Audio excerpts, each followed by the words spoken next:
Español, Wolof. Hoy no me siento bien. Tey sawaruma.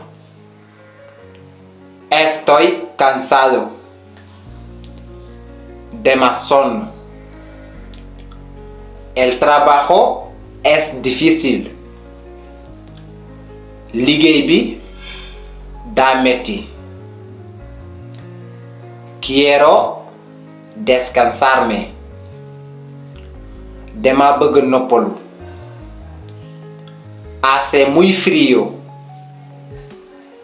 Daa sedd lool. Necesito fuego. Dama soxla safara. Et comment on dit daa tàng en espagnol?